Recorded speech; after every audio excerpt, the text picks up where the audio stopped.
desdobramentos no cenário econômico. Podemos ter apagões localizados e a agricultura deve sentir isso. E para falar sobre o assunto na Coluna Capital de hoje, recebemos o economista Flauzino Antunes. Bom dia, Flauzino. Bom dia, Bruno. Bom dia, Fernanda. E bom dia aos ouvintes da Rádio Moderna FM. Muito bom dia, Flauzindo. Mais uma coluna juntos aqui no Jornal da Moderna. E eu já começo te fazendo a primeira pergunta. Nós queríamos saber como essa eventual crise, né, ela que já está sendo discutida e conversada aí nos últimos tempos, pode afetar o agronegócio. É um prazer estar aqui novamente na Rádio Moderna FM, no jornal, né, com os ouvintes e discutindo um tema do dia a dia, né, do brasileiro. Então, e principalmente da agricultura, né, que foi um motor da economia no ano passado e que garantiu aí uns números positivos de balanço comercial, de exportação, né, de entrada de divisas aí para o país. A crise hídrica, ela é uma questão, por mais que seja da natureza, enfim, não está no nosso controle, mas a gente tem o INPE, que é o Instituto Nacional de Pesquisa e tudo mais, que consegue monitorar a quantidade de chuva, prever certas situações e sempre foi alertado durante o início do ano que no período de chuvas não foram suficientes para normalizar o nível de água em reservatório, né? E também a quantidade de chuva para voltar a fazer o fluxo dos rios e tudo mais. E isso prejudica muito a agricultura, né? Porque todos nós sabemos que a agricultura depende, além do solo, de quantidade de água para a planta desenvolver, né? Então, faltando água, é bem provável que a produção caia.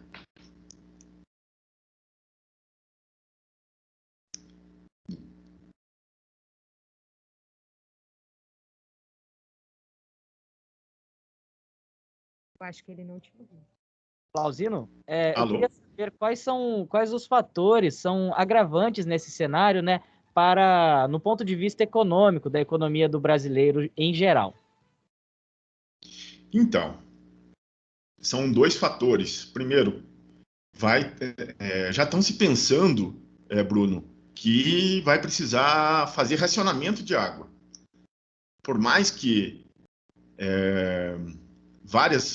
4% da propriedade brasileira de produção agrícola use reservatórios, essa água é vinculada ainda à Agência Nacional de Água, a ANA, e estão pedindo para não se usar em tudo, ter um certo racionamento, porque se faltar água para consumo humano, também vai ter que usar a água de reservatório, você não pode jogar tudo na agricultura. E isso, né, vai prejudicar principalmente a produção agrícola. E aquelas que não usam água, então vai sentir muito mais a seca, né? Então a gente estava prevendo para o ano passado um crescimento para esse ano de 3% da produção agrícola, do PIB agrícola. Esse não vai se concretizar, né? A seca vai pegar e a gente já está vendo em questão de milho, de feijão, que a queda já foi de 4% em relação a 2020, né? Então a gente está sentindo que a produção não vai ser suficiente, não vai ter crescimento, e isso prejudica o consumo e as exportações, resultando em aumento de preço. A outra é a própria questão que, se você precisar jogar mais água e pegar, com a falta de chuva, fazer irrigação e tudo mais, os custos de produção também serão aumentados. E isso vai ser repassado para o preço do consumidor final. E isso vai acontecer o quê? Mais impacto em cima da inflação. E no final das contas, nós vamos estar pagando aí pelo produto agrícola, pela produção alimentar mais caro, porque vai faltar produto e aquele produto que vier vai vir mais caro. Seja por usar mais água ou até pela questão da própria energia elétrica, vai ser cobrado tarifa vermelha e tudo mais, vai aumentar os custos. Então, o consumidor vai sentir no bolso a inflação mais pesada por causa da seca. E a crise hídrica, ela já chegou em alguns lugares, né, Flauzino? Por exemplo, no Centro-Sul, as lavouras, criações têm sofrido também com os impactos da seca e podem acarretar na expectativa de diminuição de colheita, como você mesmo já colocou muito bem. O prejuízo no desenvolvimento dos frutos e também na qualidade das pastagens. Você também já falou que isso vai prejudicar, né, o bolso do consumidor, e eu queria que você explicasse melhor para a gente como isso vai afetar, pode afetar, na verdade, a economia nacional. Fernanda, é o seguinte, os ouvintes têm que prestar atenção que quando tem uma falta de produtos, que a gente, como você elencou aí na pergunta, a gente vai ter aí uma quebra na safra. A laranja é uma fruta que está sofrendo já no centro-oeste, em São Paulo, o arroz no Rio Grande do Sul, o feijão em Goiás, São Paulo e Mato Grosso. Toda essa produção já sentiram o impacto. Então, o impacto já está presente. E a gente vai sentir daqui para frente com a falta desses produtos. E com a falta dos produtos, vai ser uma disputa pelos mercados e tal, e vão ter que ir pagando mais caro para aqueles que ainda têm. Então, fazer uma escalagem dos preços e impactando na inflação do Brasil nesse ano. E somado que esses produtos são de bens alimentares, primários e tudo mais, isso acarreta na mesa do brasileiro, né? E o povo já está com desemprego, 50 milhões quase de desempregados e desalentados. A renda do Brasil tem caído em torno de 10%. Se você ainda tem aumento no preço dos alimentos, a gente vai ter aí um impacto bastante pesado para a vida, né? Então, a carestia, né? O custo de vida vai ser sentida muito mais presente, né? Então, além do desemprego, teremos fome, inflação alta e, assim, fora as questões de combustível, né? Que também está aumentando, e somado também com a crise hídrica, que vai impulsionar a inflação, porque as energias, né, o custo da energia de produção também serão afetadas, né? Então, a gente tem aí um boom, um efeito dominó muito preciso na base da economia, na base da vida do povo, dos trabalhadores brasileiros. Pois é, Flauzino, esses dias, inclusive, eu estava vendo um estudo que aqui no Brasil, atualmente, né, o salário mínimo em média, R$ 1.100. E um custo de vida com aluguel, comida, internet, enfim, só o básico, sem lazer, sem nada demais, tá dando 1.300, né? Então, você falou do aumento da gasolina. Eu acho que o brasileiro explode, a gente não aguenta mais. O rumo, né, a gente está vendo que o carro, se a economia brasileira fosse um carro, ele está indo para uma estrada que tem um muro na frente, a gente vai colidir com esse muro. E a gente já está alertando aqui também na coluna Capital, na Rádio Moderna, há muito tempo, falando, olha, isso vai dar ruim, olha, o muro está chegando, vamos desacelerar, vamos mudar a rota e tudo mais. Mas o governo federal acha que não, acha que tem que insistir na rota que eles estão prevendo. Além assim, de você ter um problema político entre Câmara e governo, você tem a discussão da pandemia, você tem vários tipos de discussões que estão deixando o governo sem reação, e principalmente na economia. Eles não querem mudar, então os impactos, quem vai sentir mesmo é a população. E a gente tem que alertar para isso. A gente tem que abrir os olhos que o governo federal pode mudar. Tem como mudar, mas não quer. É isso. E falando nisso, Flauzino, quais são as medidas que o governo pode adotar para minimizar os prejuízos no consumo e na economia? Assim, a gente está vendo que eles vão ter que fazer alguma coisa de forma paliativa e imediata, porque a crise já está colocada, a crise já está estabelecida e agora tem que remediar de alguma forma. A primeira é um racionamento do uso da energia. Um racionamento de como e que horas as pessoas podem usar mais ou menos energia.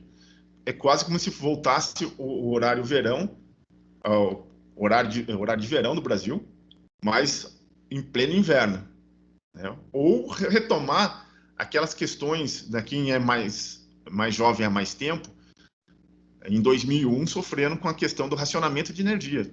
A gente lembra disso, né? Para quem sofreu isso naquela época, né? Né, Flauzino? Hã? Os apagões. A gente chamava... Os apagões. Tinha momento que não faltava energia em vários espaços do país, tava estados, cidades, que não tinha energia mais. Só que naquela época a gente tinha uma dependência de 95% da produção ser da energia hidráulica, né, das represas. Hoje nós estamos com 64%, mas é um impacto muito pesado. E o risco é sério, é presente da gente voltar aos apagões e racionamento. Então a gente tem aí uma situação que vai contribuir muito para que a nossa economia caia. Então, mais desemprego, mais custo. E o governo, em vez de fazer investimentos de curto e médio prazo para aumentar as represas, os reservatórios ou novas produções diferenciadas de energia, não fizeram. Agora, assim, não tem um passe de mágica a construção de tudo isso. A outra seria uma preservação ambiental, né? Evitar queimadas, fazer plantações de árvores nas cabeceiras, mananciais, enfim, também não foi feito. A gente viu o contrário, né?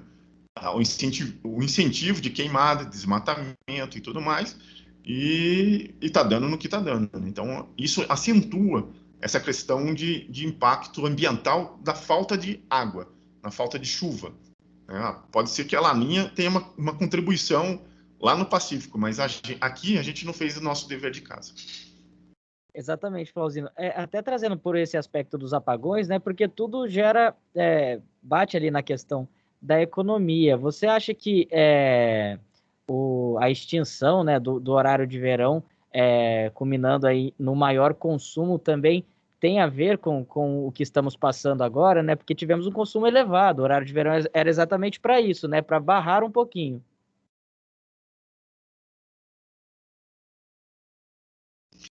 O horário de verão, ele na sua concepção, na sua tese, enquanto está na época de chuva, a gente faça incentivos para consumir menos energia. Para que quando a chuva acabar, os reservatórios estejam cheios para atravessar a estiagem. É uma questão até bíblica, né? Desde a época de José no Egito, né, que sonhou com 7 vacas gordas e 7 vacas magras, ele sabia que o período de vacas gordas tinha que ser aproveitado e estocado para poder aproveitar os 7 anos depois de vacas magras, né? Então a gente tem um estoque, formar estoque no período de abundância para usar no período de falta de recursos. E o Brasil não, né, acabando com o horário de verão, achando que era uma bobagem, e a gente está vendo que agora, no período de estiagem, que a gente precisa ter acúmulo, não temos estoque de água para fazer energia. E hoje, né, no pleno século XXI, falar que a gente vai ter apagão falar que nosso modelo de vida vai ser praticamente extinto, né? Essa reportagem que a gente está fazendo hoje, essa coluna de hoje, sem energia elétrica seria impossível, né? Não existe. Imaginando que também tem pessoas com saúde, UTIs e tudo mais que precisam também da energia elétrica, a produção. Então, como nosso modelo de vida depende muito da produção de energia. E o Brasil, né, renegou isso nos últimos 2 anos, quis privatizou a Eletrobras agora, em vez de ter investido, pegou e vendeu. Então, são resultados de acúmulo de coisas que nos remetem ao início do século XXI, no ano 2001, com apagões, racionamento e mais sacrifício para o nosso povo. Flauzino, e muito tem se escutado da boca de especialistas, né? O alerta está aí. em alguns lugares, como já foi falado aqui na coluna, a crise hídrica é realidade, não temos para onde correr. Só que até o momento o governo federal ainda não anunciou medidas, né? Ele ainda não se posicionou e não falou como será o nosso futuro. O que esperar de posicionamento do governo nesse momento, com medidas aí econômicas e medidas para a gente tentar aí enfrentar essa crise hídrica? Fernanda, isso é um reflexo do próprio presidente. O próprio presidente falou que não entendia nada de economia, não entendia nada de saúde, não entendia nada de nada. Então, quando ele precisa tomar uma decisão, ele não sabe que decisão tomar. Então, ele fica, como todos os outros setores, perdido e demorando para a tomada de decisão. E o que acontece é que os problemas se acumulam e depois qualquer plano que dê. É o que dá para hoje, né? O que temos para agora.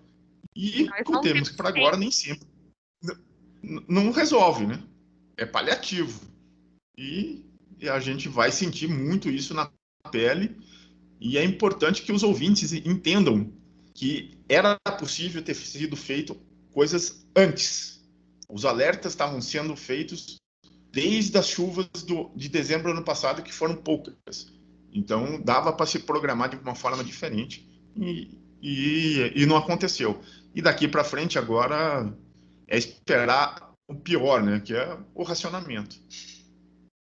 Exatamente, e essa questão é muito importante, né? Até por Luiz Eduardo ser um polo do agronegócio, mas é importante para toda a população, porque o impacto, como já falamos, além do agronegócio, ele é na energia, ele é na conta de luz, ele é na eletricidade. Hoje em dia a gente não faz mais nada, como o Flauzino bem salientou, sem a energia elétrica. Então, se não tomarmos uma atitude, né? Já está tarde. Eu acho que agora a gente vai remediar um pouquinho, né? Não vai nem solucionar. Mas se nem isso for feito, a coisa vai ficar feia e vamos viajar aí mais uma vez aqui no Brasil para o passado. Exatamente. Por isso que é importante estudar história, sabe, Bruno?